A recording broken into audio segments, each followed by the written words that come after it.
When I was hospitalized for acute gastroenteritis, Jason was celebrating his little green plum's birthday. He said, "Vivian, you've always been very understanding. You can handle this on your own, right?" "Yeah, I really can. Understanding enough that I don't need him anymore." While I was hospitalized for gastroenteritis, Luna was posting pictures on Facebook. Next to a princess-themed cake lay a large bouquet of red roses. "Year after year, peace and safety, year after year, with you." In one corner of the table, a hand with a red mole, I'd recognize it even if it turned to ash. I endured the pain and dialed Jason's number. "Where are you?" "Oh, I'm celebrating Luna's birthday. You know she doesn't have many acquaintances in this city." I suppressed my displeasure and deliberately ignored what he had told me in the afternoon about accompanying a client to discuss a project. I choked on my words and said to him, "I have gastroenteritis and I'm in the hospital. Can you come and keep me company?" After a moment of silence on the other end of the line, a magnetic voice came through the receiver.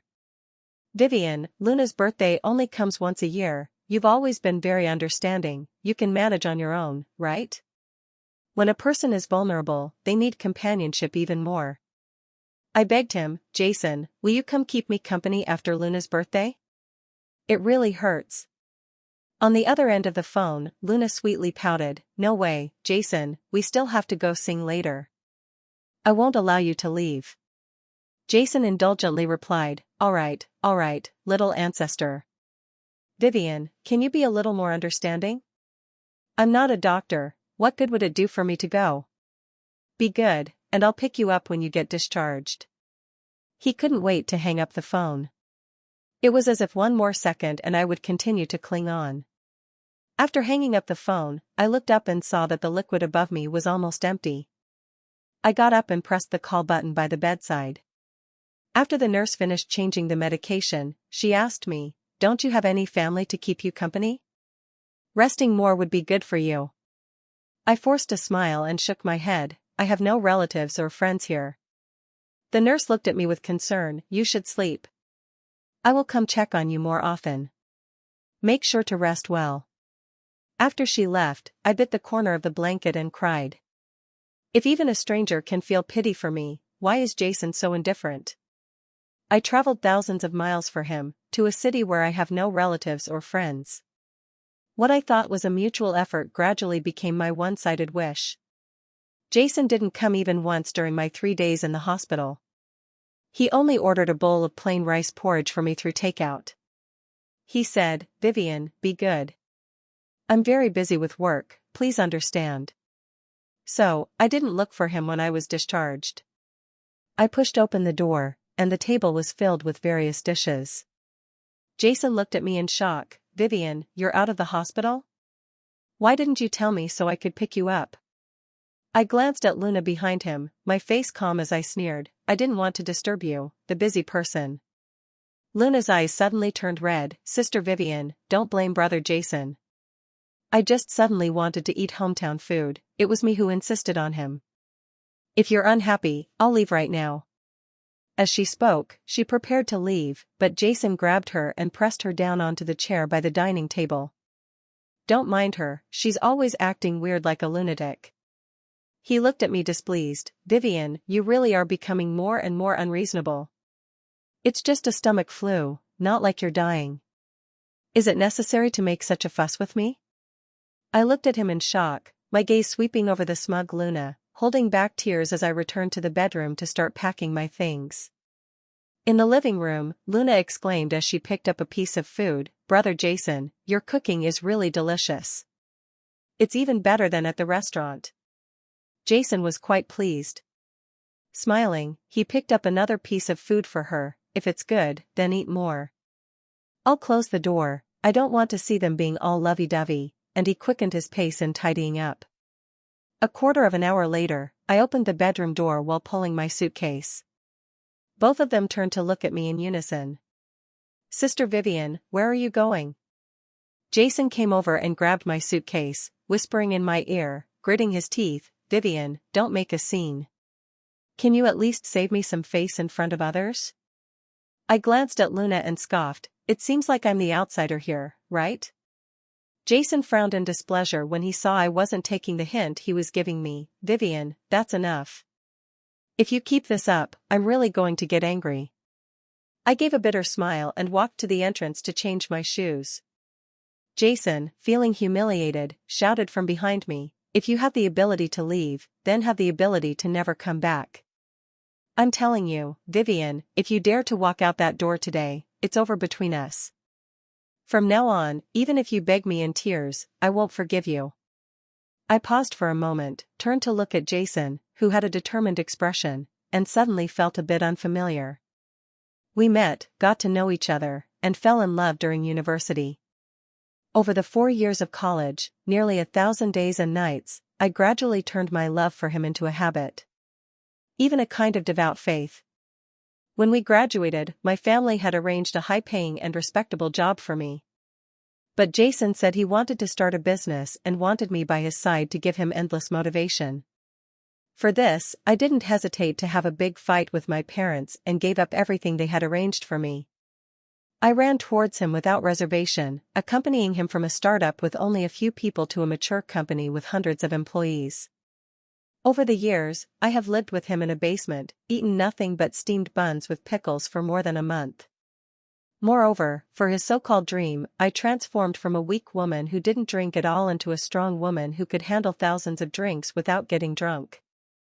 As a price to pay, I developed a serious stomach illness. When the gastroenteritis flared up, it felt like drinking poison that pierced through my intestines. The pain made me question my life. I still remember the first time I drank to the point of gastric bleeding and ended up in the hospital for a contract. Jason sat by my bed, holding my hand and crying as he promised me, Vivian, don't worry, I will definitely make something of myself and give you a good life. In the following years, he fulfilled the promise he made back then. The company grew larger and larger, and we moved from a less than 10 square meter basement to a single room, then to an apartment, and finally to a spacious 300 square meter flat. However, the love between us did not deepen with the improvement of our material conditions. He became increasingly indifferent to me. Even the engagement at the beginning of this year was something I had to half push, half beg for. Looking at the table full of dishes that Luna loves, a wave of bitterness surged in my heart. He hasn't been this serious with me for a long time. I have seen the way Jason looks at me when he loves me, so I can immediately sense his indifference. Trying to hold on to someone who doesn't love you is as foolish as trying to grasp sand slipping through your fingers. I suddenly feel so tired. Then let's break up. I threw down this sentence, grabbed my suitcase, and left without looking back. I thought that breaking up with Jason would be an excruciating experience. After all, I loved him for 14 years. But to my surprise, saying it out loud was as easy as saying the weather is nice today. I wasn't as sad as I had imagined, unable to sleep through the night. On the contrary, I felt unusually relaxed after the boots hit the ground, and I managed to get a good night's sleep. The next day, when I arrived at the company feeling refreshed, everyone looked at me with strange eyes. Just as I was feeling confused, Luna ran up to me in a white dress. Sister Vivian, from now on we are colleagues, please take care of me. She extended her hand, smiling innocently. Yet, there was still a hint of provocative smugness in her eyes. I intended to ignore her, but her next words made me feel as if I had fallen into an ice cellar. She said, Sister Vivian, Brother Jason is giving me your vice president position so that I won't be wronged. You must help me out, okay? I paused for breath and suddenly burst out laughing. Jason really knows how to cherish a delicate flower and also knows exactly where to stab me to hurt the most. He clearly knows that besides loving him, my career is the next most important thing to me. To realize my own value and to provide an explanation for defying my parents' wishes. So for all these years, I have fought with all my might to carve out a path for myself. I never expected that he would easily hand over my years of hard work to a newcomer. I let out a bitter smile, my hand just resting on the doorknob of the office. Luna reminded me again, Sister Vivian, your office belongs to me now, you should go to yours. She pointed to a corner of the public office area, where the cleaning lady had placed the trash can and mop. Following the direction of her hand, I found my things had already been thrown onto that table. Papers related to the project I was responsible for were scattered on the floor. Assistant Zoe came over wanting to help me tidy up, but Luna stopped her. "Don't forget you're my assistant now. Sister Vivian doesn't need any extra help, she can manage just fine." She shot me a glance. "Hurry up and get your things together and come report to me. Don't just sit around all day doing nothing. Brother Jason doesn't support idlers." After she arrogantly issued her orders, she swayed her hips back to the office and slammed the door. My colleagues looked at me, wanting to say something, but ultimately none of them dared to speak a word.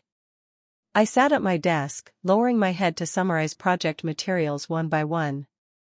Once I had summarized them, I took them to the shredder.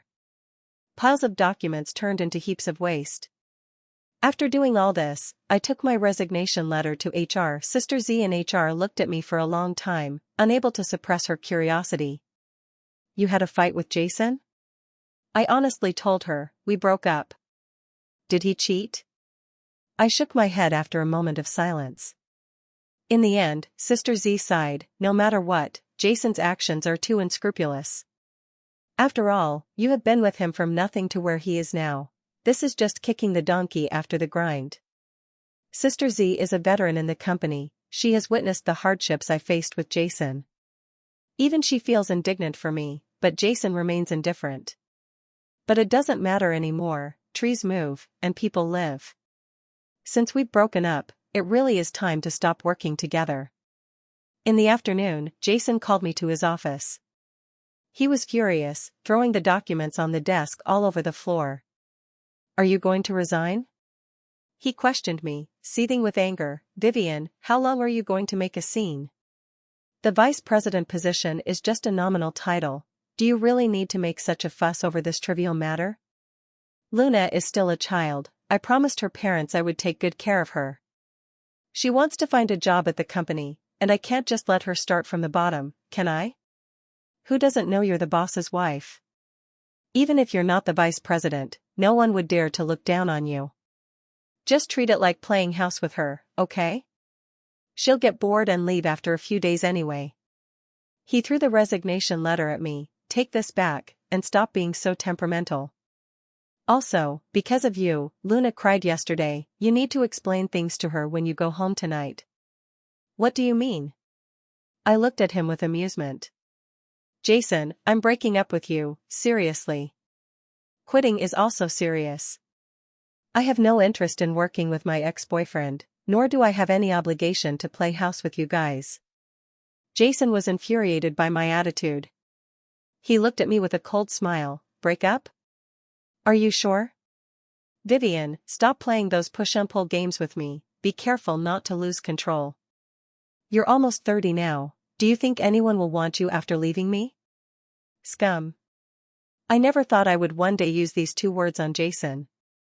And now, in light of his actions, I can find no words more fitting than these two. I have devoted nearly 10 years of my life to him with utmost diligence. Little did I expect that, in his eyes, it all became leverage for him to manipulate me. You really make me feel disgusted. I threw my resignation at him and walked back to my desk to grab my bag and leave without looking back. Luna chased after me. "Vivian, is it time to get off work? Do you dare to leave your post without permission?" Seeing her smug expression, I suddenly wanted to splash water on her. And I really did it. Half of the Dahong Pao that Brother Jay had drunk ended up all over Luna's face. "The tea is so strong, I'll add a little more for you." Accompanied by Luna's scream, my colleagues and I waved goodbye. The bad mood from a frustrating day was swept away. I had just reached the bottom of the company building when Jason called. "Vivian, you've gone too far. Come back and apologize to Luna, immediately, right now, or else." "Or else what?" "I don't want you anymore, nor do I want this job." "Jason, what do you think you still have to hold over me?" All that was left on the other end of the phone was hurried breathing. Without looking, I knew Jason's face must be extremely grim at this moment. After all, for 10 years, I had never spoken to him like this. Just as I was about to hang up the phone, he said, "Do as you wish, Vivian, but I hope you won't regret it." That evening, Luna and Jason officially announced their relationship on Facebook. My friends all asked me what was wrong. They sighed, I can no longer believe in love. God, am I still not awake? Even model couples don't end up together, is there still love in this world? From then on, they flaunted their love on Facebook every day. Today it was tying shoelaces, tomorrow checking in at a trendy restaurant, the day after sending flowers and gifts. Luna even specifically tagged me so I wouldn't miss it. Eventually, I got so fed up that I simply deleted and blocked them all. To my surprise, they were unwilling to let it go. The night before I was to go home with my ticket in hand, Jason cornered me at the hotel entrance. Vivian, why did you block me? I laughed. What, should I keep my ex-boyfriend unblocked like a shrine? He glared at me, gripping my arm tightly. Vivian, have you been cursed? Why have you suddenly changed like this? Changed into what? I stared at him. He stammered for a long time, unable to articulate anything. So you no longer hold me in such high regard? You no longer want to sacrifice your dignity for me? Or have you stopped acting like you can't live without me? He looked at me, mouth agape. In the end, he placed all the blame on me. Why are you being so calculating now? I let out a light laugh. He is no longer the boy in my heart worth risking everything for. Regret? No regret. Many friends once called me a love fool. But when in love, what does it matter if one is a love fool? It's just that in an unequal love, there will eventually come a day of awakening. I withdrew my arm and looked at Jason, saying, "Don't make me regret having loved you once." His hand hung in the air as he asked me in disbelief, "Are you serious? What else? Am I supposed to play house with you and your little childhood sweetheart?" He grabbed my arm to explain, "Vivian, both Luna and I are fake. I was just trying to upset you because you broke up with me. It's no longer important." His eyes were red. What do you mean it's no longer important? What about our 14 years of feelings? Vivian, can you stop being so irresponsible? Responsibility? I looked at him sarcastically. How can you even bring up responsibility? I was sick in the hospital, and you were celebrating your little crush's birthday. After all these years of hard work supporting you, you casually handed my hard-earned results to someone else. Can you not make a fuss over such a trivial matter? Are you really breaking up with me over this? What do you take our relationship for? I looked at him in disappointment. To you, my matters are always trivial. You are always so self-righteous and selfish. After I scolded him, Jason could no longer maintain his pride. He threatened me, "Vivian, don't blame me for not giving you a way out. The opportunity one gave you has been used up. You too." Leaving this sentence behind, I turned and left. Just a second ago, Jason was still shouting at me, saying that the world can keep spinning without anyone. The next day at noon, Luna called me. "Vivian, where did you put the CY proposal?" I paused for a moment. I remembered that I had always been in charge of the CY proposal. If the collaboration succeeds, the company will achieve a leap forward. The plan was already prepared. However, on the day Luna came, I had already thrown it into the shredder. Even the draft was completely deleted and tossed into the trash can. I said with glee, "Aren't you the vice president of the company now? Of course, this plan is yours to handle." "I won't." She said confidently, "Vivian, I heard them say that you have always been in charge of this case, so you must have prepared the plan. Hurry up and give it to me." I laughed. Which princess has run away this time? "I quit, young lady." "So what if I resign?" "Even if I resign, you still have to secure this collaboration. Consider it a repayment for all the years Jason has supported you." Supported me? I feel like I've just heard the biggest joke of the century. For the past 10 years, Jason and I have been partners fighting side by side. Not for a single day have I relied on him for support. Suddenly, I feel that all my years of effort have been in vain. Whose youth isn't youth? Whose contributions aren't contributions? Why should I hand over the fruits of my labor to someone else? After coming to this realization, I approached the person in charge of CY. This project has always been my responsibility. I know exactly what kind of results they want. Fortunately, although I don't have control over the company's matters these days, Jason at least hasn't shortchanged me financially. I cancelled my ticket home. I quickly found someone to rent the venue and registered the company. Although I deleted the plan, all the data is still in my head. After Luna learned that I wouldn't help her, she shouted and dragged the whole company to discuss the plan together. As a result, several versions of CY were unsatisfactory. She even mocked Jason, saying she didn't want pearls but fish eyes. And she said it right in front of Luna. Luna was so angry that she threw a tantrum on the spot, crying and making a scene in Jason's arms. The person in charge of CY was left stunned and shaken. When they returned, they told the leadership to prepare to change partners. Jason found me. In just over a month, the spirited look he once had was now covered with a layer of weariness. Vivian, come back, help me. JW is something we founded together, you wouldn't want to see it fall, right? You know I invested all my funds into this collaboration.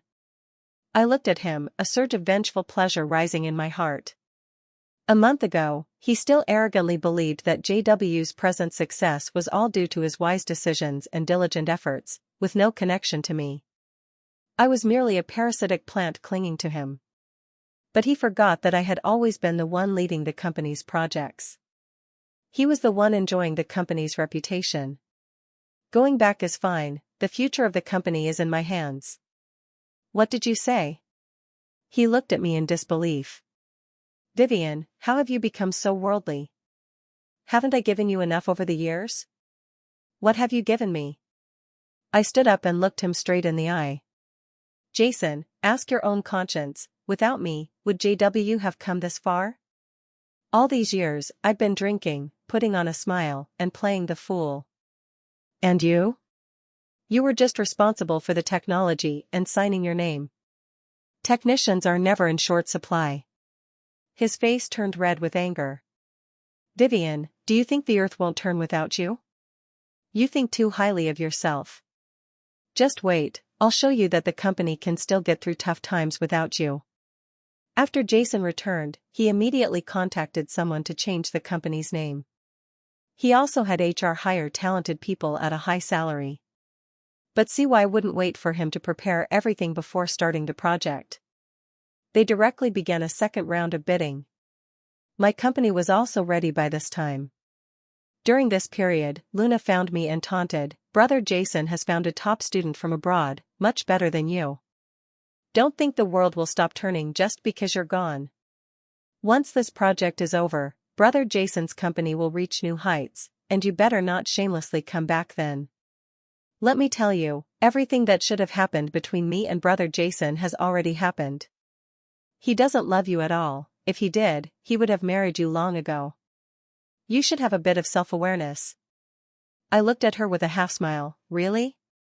Then why does your dog come to my place? If your relationship with him is really that good, would you still come here to seek attention? Do you know that there's a saying? The more you lack something, the more you flaunt it. Her face turned pale and then flushed with anger. Just wait, I will definitely be with Brother Jason. Brother Jason can only be mine.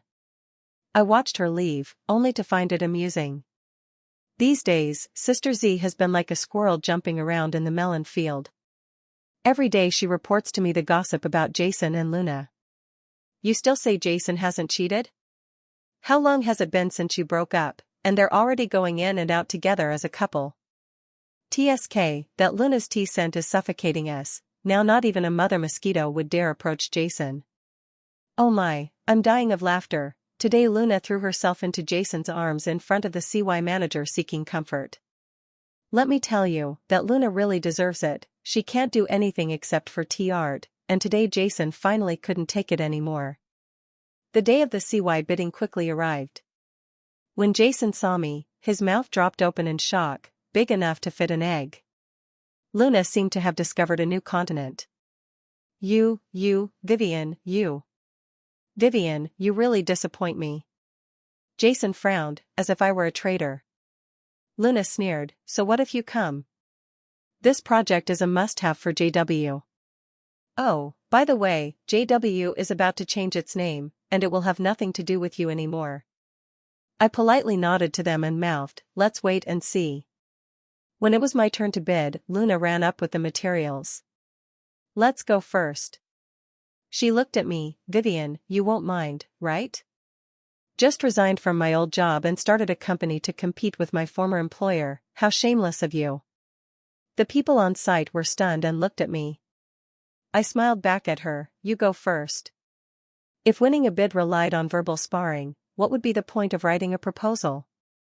Soon, I understood where her sense of superiority came from. Because her proposal was exactly what I had done when I was at the company. They had restored the computer files. I really underestimated them. After Luna finished speaking, the senior executives at CY nodded repeatedly, expressing their satisfaction. When I went on stage, Jason grabbed my arm, Vivian, accept your fate. Even though the plan was made by you, you were still an employee of JW at that time, it was your job after all. I disdainfully withdrew my hand and patted the sleeve he had pulled. I walked calmly towards the podium. I smiled slightly at Luna. Luna spoke very well, but unfortunately, when I was doing it, there were a few pieces of data I didn't have time to verify, so the plan still has some flaws. I didn't expect Luna to use it directly. Jason and Luna's faces changed dramatically. You're talking nonsense. Luna, with red eyes and on the verge of tears, tugged at Jason's sleeve. Brother Jason, Sister Vivian is just jealous of me. Jason awkwardly pulled back his sleeve. Looking at me, he said, Vivian, speaking requires evidence. Otherwise, you could end up in court. But considering we've known each other for over 10 years, I won't hold it against you this time. Really? I opened the PPT and explained everything to CY. The data was accurate, and the plan was meticulous.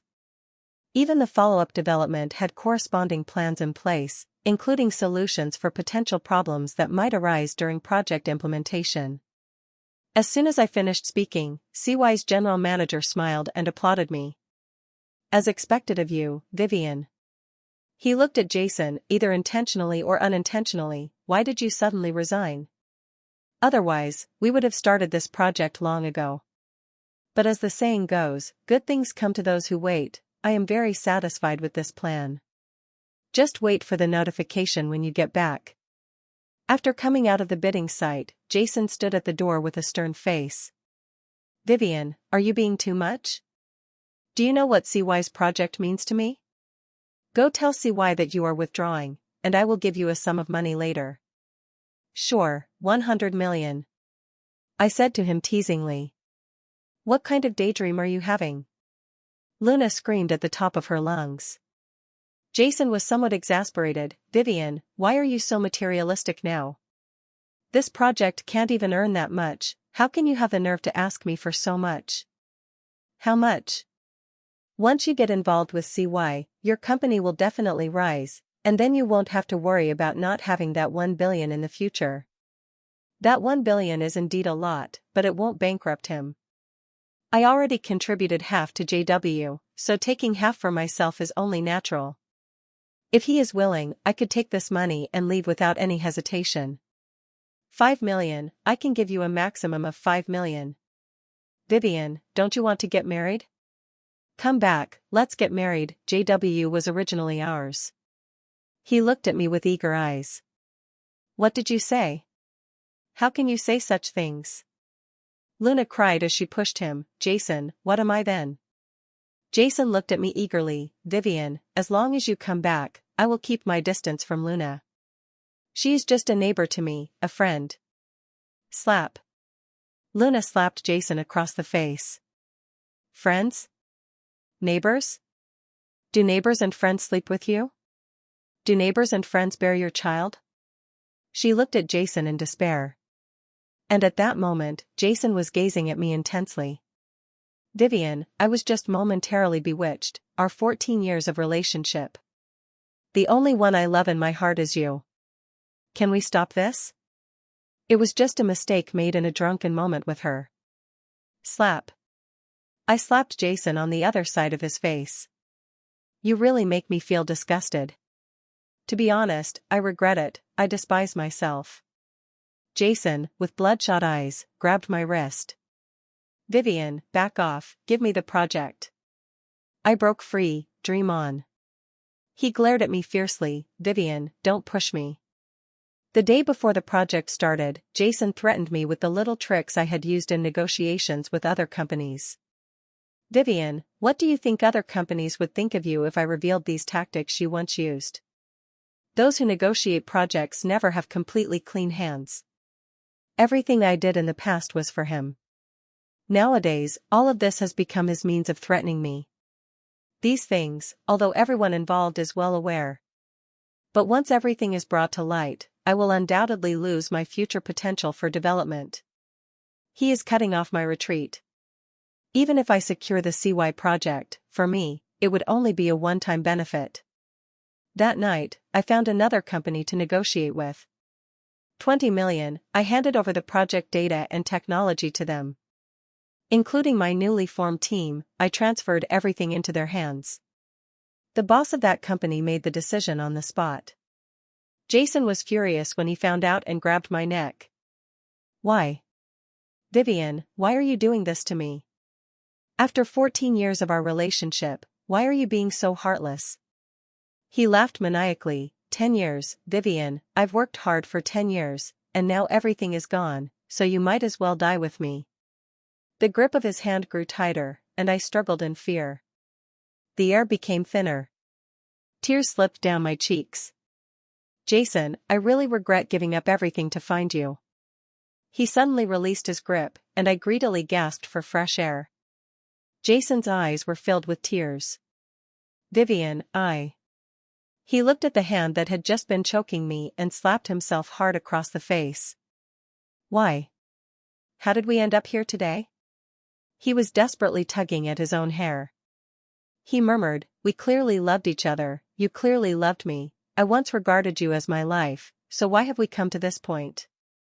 He squatted on the ground, like a lost little deer. Yes, how did we end up in this situation? After getting the money, I returned to my hometown and took my parents on a trip around the world. Jason declared bankruptcy due to a broken financial chain. After his bankruptcy, Luna ran away with the little money he had left. While I was taking pictures of my parents in the beautiful Juzhegu, I received a message from Jason. He said, Vivian, I'm sorry, I love you. It's my misfortune. I deleted the message and put the number on my blacklist. Then I ran to my parents with a smile, look, I took some pretty good shots, right? Jason's perspective. In just 1 year, I went from a promising young talent to having nothing. Originally, I thought with my abilities, I could easily make a comeback. Later, I realized how ridiculous my thoughts were. Vivian was right, I was just a fool who only knew technology. I don't understand interpersonal relationships or workplace rules at all. I always thought that over the years, it was Vivian who gradually had a better life because of me. I gradually became condescending in our relationship. I even started to look down on Vivian a bit. I disliked her for being too worldly, for being too cunning, for being too strong, lacking any hint of a delicate woman. She wasn't like this when we first got together. Back then, she was gentle and innocent, blushing as soon as she spoke. Later, she could chat nonchalantly with those so-called elite bosses without a blush or a racing heart. Not only could she drink endlessly without getting drunk, but she also learned to smoke. She transformed from a pure white lotus into a cunning fox. Deep down, I understood that this was all forced by reality. Yet I still felt quite displeased in my heart. Deep within me, I always believed I possessed a certain intellectual arrogance. I looked down on mingling with those people. It wasn't until after bankruptcy that I realized that wasn't called arrogance. That was called irresponsibility and incompetence. While I was disdainful of Vivian, I leaned on her to make the company grow larger and larger. So when she brought up marriage, I hesitated. The girl I once liked had long since changed under the hammering of reality. Later, Luna appeared. Luna is my neighbor, 5 years younger than me. When we were kids, she liked to chase after me, calling out in a baby voice, "Brother Jason." When Luna appeared, it was as if I saw the old Vivian again. Innocent, gentle, speaking softly. More importantly, she relied on me. Being with her gave me a sense of being needed, something I hadn't felt in recent years with Vivian. Now Vivian is like a fairy high above, she is omnipotent, and she is unattainable. Yet she loves me deeply. But she is not the way I love her. Vivian is very averse to my being with Luna. I also know that I shouldn't be so close to Luna. But I can't help it, being with Luna feels like a return to my youth. Heaven despises greedy people. You can't have it all. When I was immersed in Luna's vitality, Vivian left. That day she said she had a stomach inflammation and wanted me to come keep her company. Luna was insisting that I celebrate her birthday. Deep down, I knew Vivian needed me, and I should go take care of her. In the end, I didn't go. It's not that I want to accompany Luna so much, I just want to get back at you, Vivian. Aren't you strong? Aren't you independent? If you have the ability, you should be able to handle being hospitalized by yourself. People often say that the loneliest thing is to go to the doctor alone. My twisted sense of humor makes me want Vivian to experience that kind of loneliness. I paid the price for my malicious thoughts. Vivian's heart has been completely shattered by me. After going bankrupt, Luna left me as well. I think this is heaven's punishment for greedy people. Those who want everything end up with nothing.